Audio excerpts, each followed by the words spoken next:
você que nos acompanha pela TV O Tempo. Hoje nós iremos falar sobre um assunto muito importante, o transplante de fígado. Em Minas, o Hospital das Clínicas da Universidade Federal de Minas Gerais é uma referência na área. O procedimento começou a ser feito em 1994. De lá para cá, mais de 800 pessoas foram transplantadas. Só neste ano, 5 cirurgias já foram realizadas.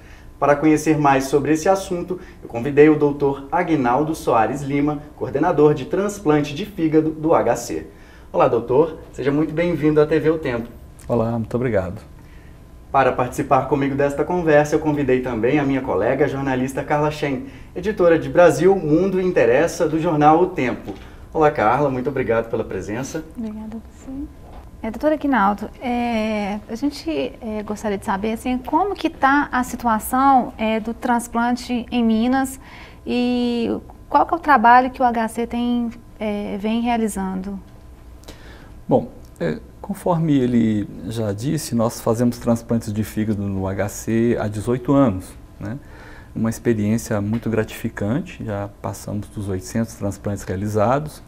É um hospital que vai se renovando com muitas dificuldades, mas que tem uma estrutura suficiente para que a gente possa promover bons resultados nessa área. Nós temos hoje resultados no transplante de fígado que se igualam ou superam a média do Brasil.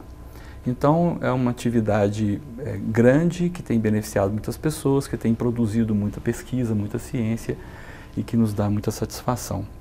Em Minas, a atividade de transplante tem crescido também, né? Além do Hospital das Clínicas, alguns outros centros realizam transplantes em Belo Horizonte, como o Hospital Life Center, o Hospital Felício Roxo. E no estado, nós temos ainda Montes Claros, que tem feito transplantes há 2 anos. Os investimentos na área, do governo federal, eles têm sido suficientes? Olha, o governo federal ele vem incentivando os transplantes há alguns anos. Notadamente, desde a época do ministro Serra, a gente teve uma grande transformação na legislação de transplante, no incentivo à captação de órgãos. Esses recursos eles são realmente extraordinários quando a gente compara com outras atividades do Sistema Único de Saúde, mas eles ainda são assim, limítrofes no que diz respeito assim, à necessidade que um procedimento complexo ele requer, né? Hoje, qual seria a grande dificuldade, o grande obstáculo hoje na questão do transplante de fígado em Minas, no Brasil? Olha, nós poderíamos citar alguns exemplos de dificuldades, alguns que ocorrem em todo o mundo. No mundo inteiro, o número de doadores ele não é igual, não se iguala ao número de candidatos a transplante. Então, no mundo inteiro existe uma necessidade de transplante maior do que a oferta de órgãos. Isso não é diferente no Brasil, mas é mais grave ainda no Brasil. Então, o Brasil como um todo está captando cerca de 11 doadores por milhão de habitantes por ano. Isso só fígado ou órgãos em geral? Órgãos em geral. Em alguns estados, eles melhoraram muito esse processo de captação por iniciativas próprias em cada estado, por melhor organização nesse processo de captação. A gente poderia citar o estado de São Paulo, mas também o estado do Ceará, ainda melhor que São Paulo, Santa Catarina. E Minas Gerais, na verdade, a gente está na média do Brasil. Nós não somos o pior estado para captação, mas também não estamos nessa mesma onda de melhora que houve como nesses outros estados, né? E o estado de Minas Gerais tem uma população grande, não é um estado sem recursos, né? A gente merecia estar numa posição melhor. Mas nós reconhecemos também algumas dificuldades inerentes ao próprio tamanho do estado. Claro. Né? Nós temos um estado com muitos municípios, em que alguns municípios têm uma capacidade bastante restrita, né, do ponto de vista técnico, e dificulta muito essa questão da confirmação do estado de morte encefálica no doador. Então a gente tem limitações nesse aspecto também. Falando nisso, qual seria o procedimento, então, que um Estado, né, tem que seguir para que possa haver o estímulo do transplante de fígado?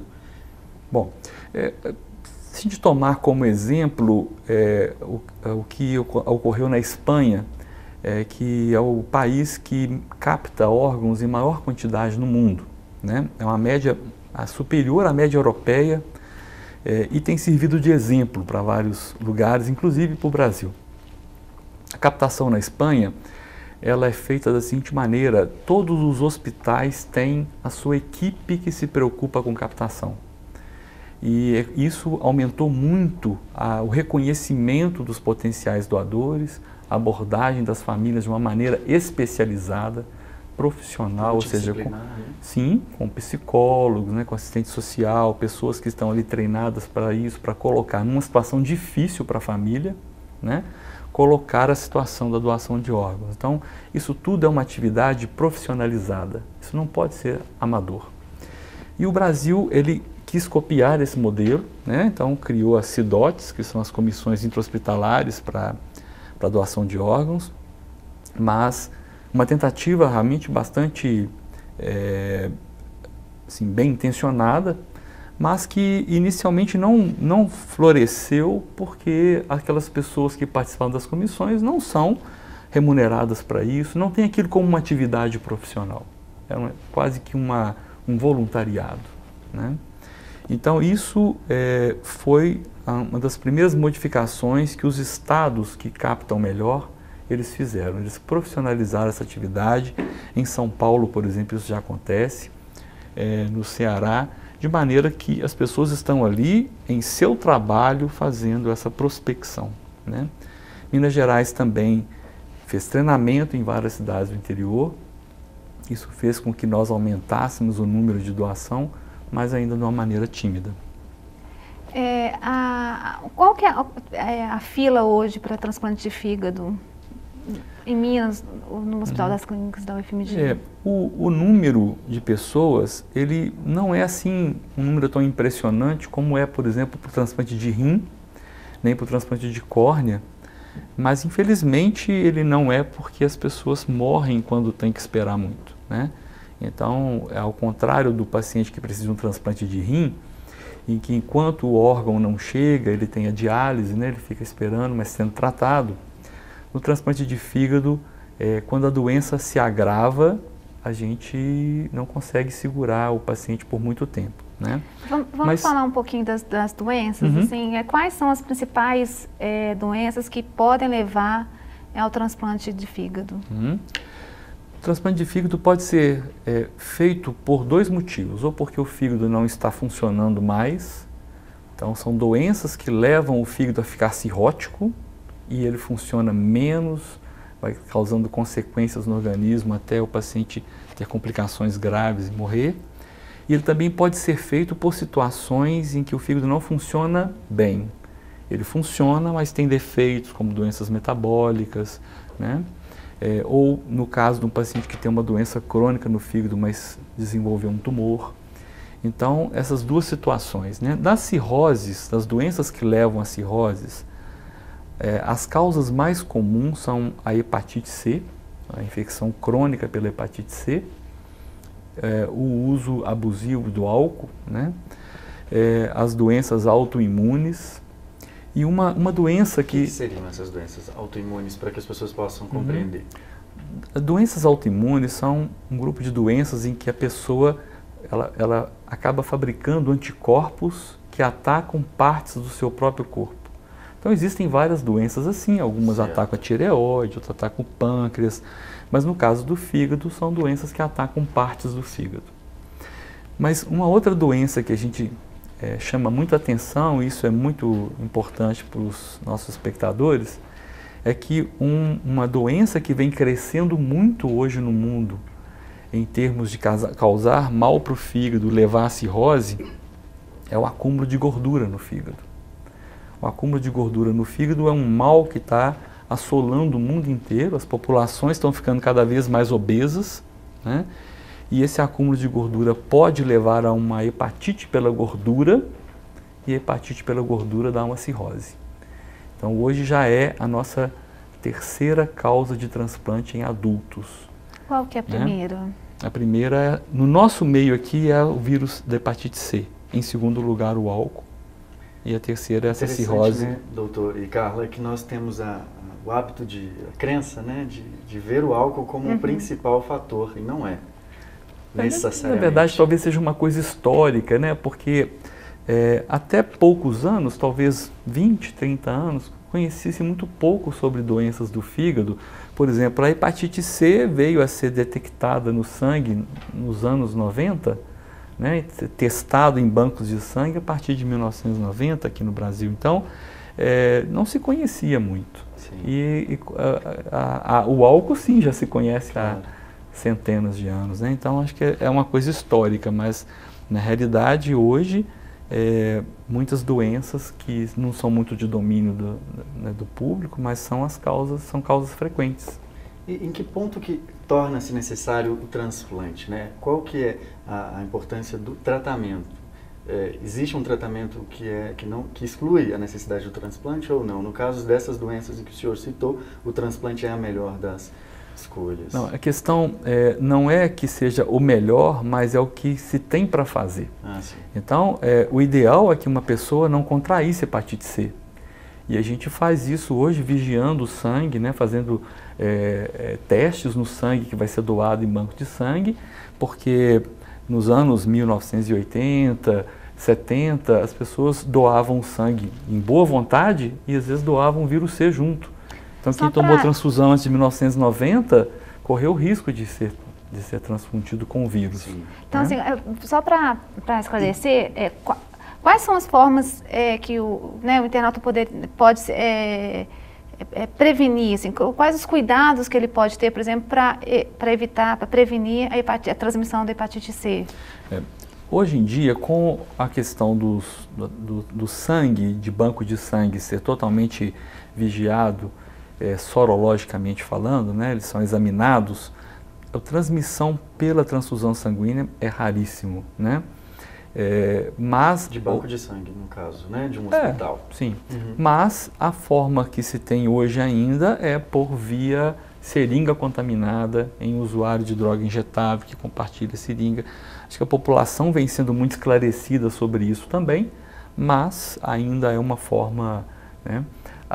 Curiosamente, né, há algumas décadas, as injeções em farmácia ainda eram feitas com seringas esterilizadas na água quente. E existem histórias, inclusive, de vários times de futebol que tomavam vitaminas injetáveis para melhorar a performance e todos os atletas eram vacinados com a mesma seringa e tem histórias de times inteiros contaminados com hepatite C, né?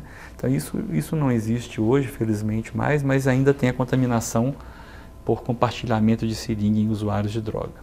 Né? Essas doenças que podem levar, né, à necessidade de um transplante de fígado, elas têm sido diagnosticadas precocemente no Brasil, elas têm sido monitoradas de forma correta para que se evite a necessidade do transplante? Nós dispomos de todos os recursos para esse diagnóstico, né? Mas a gente tem que reconhecer, assim, algumas limitações. Primeiro, o fígado é um órgão maravilhoso, sou apaixonado por ele, sou suspeito para falar. Mas ele tem uma grande reserva, uma grande capacidade. Então, ele sofre calado durante muitos anos. Então, alguns portadores de doenças crônicas do fígado, eles sequer se sentem doentes, mas já estão com aquele problema e o fígado fica anos e anos sendo atingido pela doença até que venham as manifestações clínicas. Então, às vezes é difícil você fazer um diagnóstico enquanto a pessoa não sente nada, né? No caso, por exemplo, da hepatite C, algumas pessoas são surpreendidas, elas vão doar sangue e descobrem que tem o vírus. Essas pessoas, às vezes, não têm cirrose ainda e podem ser tratadas do hepatite C, né?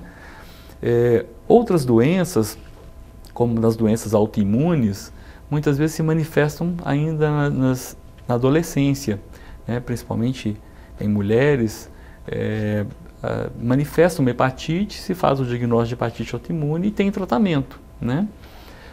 Algumas outras doenças, infelizmente, a gente não tem como evitar. Por exemplo, em crianças, a causa mais frequente de transplante chama-se atresia das vias biliares, que é uma doença já que a criança nasce com ela, né? Então isso não tem como evitar. Mas a gente tem que conscientizar as pessoas sobre o uso de álcool, né? Sobre o abuso do álcool, e isso a gente tem como evitar. Essa manifestação crônica, quer dizer, você não consegue perceber os sintomas. Não tem nada que uma pessoa possa, à exceção da hepatite, é claro que por um exame isso é identificado, mas digamos que ela esteja desenvolvendo doenças autoimunes. Não há uma maneira de descobrir isso? Só quando o estágio estiver avançado é que se percebe? Não, não. Na doença autoimune existem manifestações precoces, essas sim podem ser reconhecidas e tratadas, né? E no caso da cirrose por álcool, como que funciona? Ela é pior do que a hepatite ou não se pode fazer níveis do que é pior ou melhor? Ela é mais grave, ela atinge mais o fígado? Não, ela pode ser tão grave quanto ou mais grave que a hepatite por vírus. Eu acho que a questão do álcool é um outro contexto, né? O que às vezes é difícil no álcool é a pessoa largar a bebida, né? Então, se ela largar a tempo, há uma possibilidade de regeneração do órgão? Sim, se não tiver num estágio avançado da cirrose, a doença regride parcialmente e o paciente fica com um funcionamento normal do fígado, mesmo que ele esteja com algumas sequelas da doença, mas ele funciona bem e o suficiente para ele não precisar de um transplante, né? O que é muito melhor para ele. O que a gente tem de expectativas promissoras no tratamento das doenças hepáticas para evitar o transplante de fígado? Nós temos muitas coisas promissoras sendo pesquisadas em diversas áreas. Por exemplo, novos medicamentos para tratamento da hepatite C, né? Tratamentos que aumentam a eficácia e que a gente pode curar o vírus numa porcentagem um pouco mais elevada. Hoje, qual que é a percentagem de cura do vírus no organismo? Olha, podemos dizer em torno de 40% a 50%, depende um pouco. Existem vários tipos de vírus C, na verdade, né? Tem subtipos e cada um tem a sua maior suscetibilidade ao tratamento. Mas, em média, 40% a 50% de chance de cura com tratamento. Mas, ainda assim, é diferente uma pessoa em que você já descobriu que tem vírus C com uma cirrose avançada, ele sequer tolera ser tratado, ele não aguenta o tratamento. Então ele já não tem jeito mais, ele precisa do transplante, né? E outra pessoa que descobriu que tem o vírus C, mas que tem um fígado funcionando bem, então ele pode fazer um tratamento mais pesado e tem maior chance de curar o vírus, né? Mas existem pesquisas em outras áreas também, até mesmo pesquisas para a gente tentar desenvolver uma forma de produzir fígados, né? Hoje está se tentando esse tipo de pesquisa a partir de células-tronco, com repovoamento de células em modelos de fígados vindo, por exemplo, de animais. Então, de maneira que a gente, se conseguir isso um dia, espero que não demore, que a gente pelo menos tenha como tratar todo mundo que precisa, né? Enquanto a gente não puder evitar que eles cheguem à cirrose, pelo menos ele tenha a oportunidade de ser transplantado. Todo transplante, imagino, né? Ele tem uma taxa de como eu posso explicar isso? Pode não ser reconhecido pelo organismo, ele pode ser rejeitado. Como que funciona isso no transplante de fígado? Existe essa taxa de...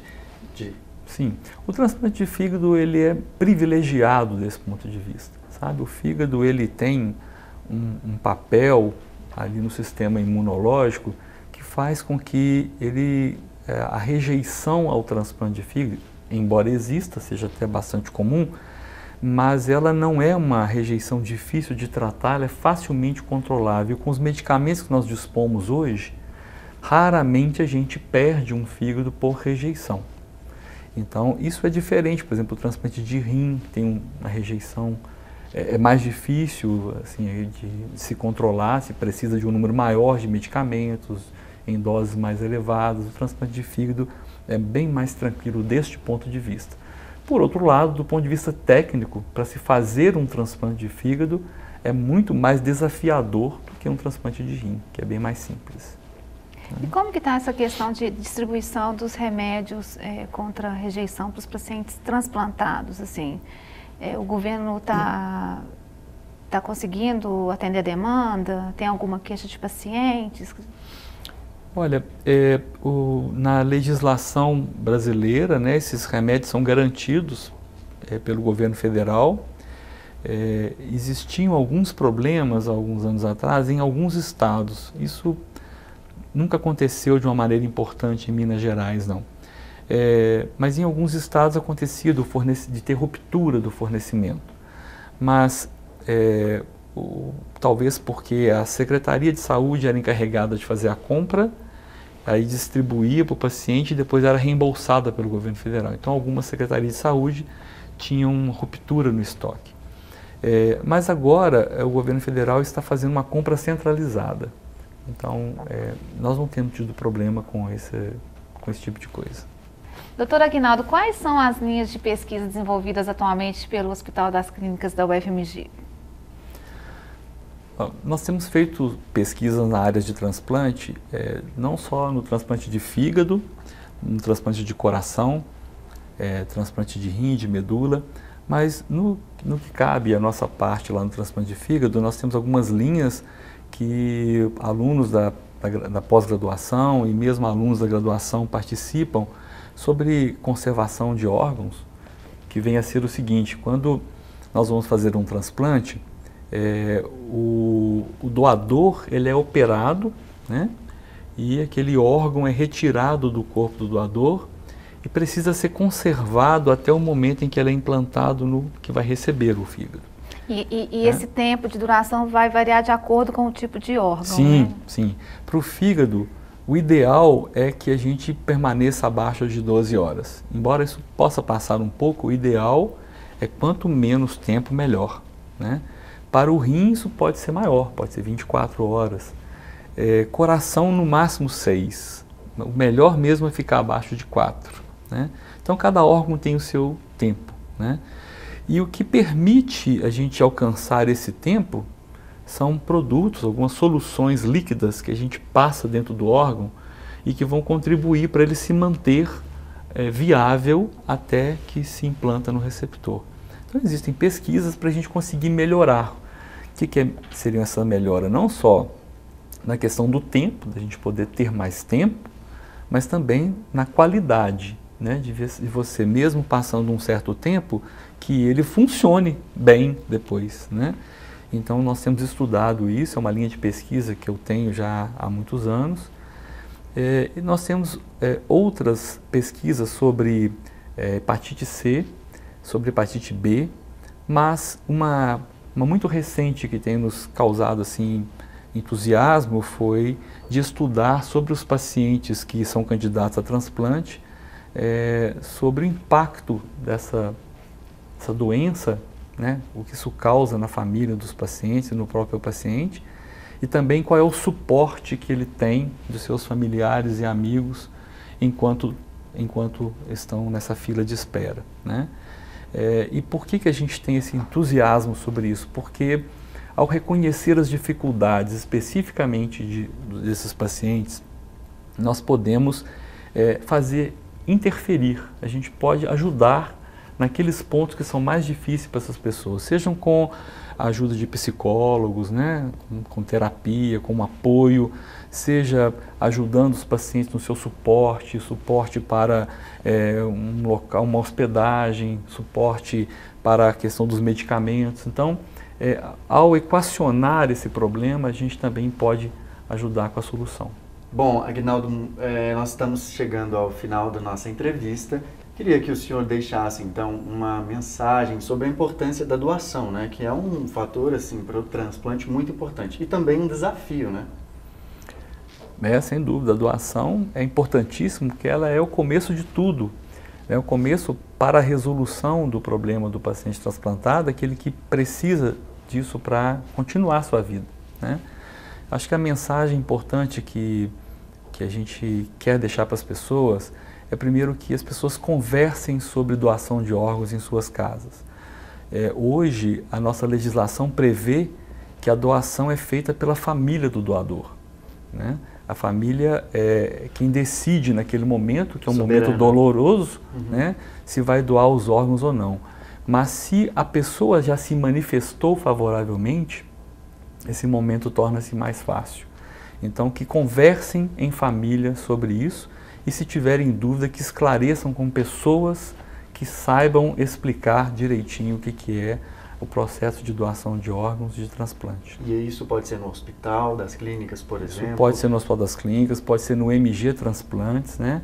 Pode ser na internet, no site da ABTO, que é a Associação Brasileira de Transplante de Órgãos, né? Porque para se tomar uma decisão é preciso se informar e não talvez ouvir coisas que são fantasiosas. É melhor que a pessoa se informe corretamente, né? Porque a doação acontece numa pessoa que já morreu, não é uma situação em que a pessoa corre qualquer risco, e isso é muito importante ser considerado, que esse ato vai salvar a vida de várias pessoas. Tá certo. Quero agradecer então a jornalista Carla Shen, editora de Brasil Mundo Interessa. Muito obrigado, Carla. Obrigada, Luciano. E muito obrigado também ao nosso querido doutor Aguinaldo Soares Lima, coordenador de transplantes de fígado do HC. Muito obrigado, doutor. Eu quem agradeço.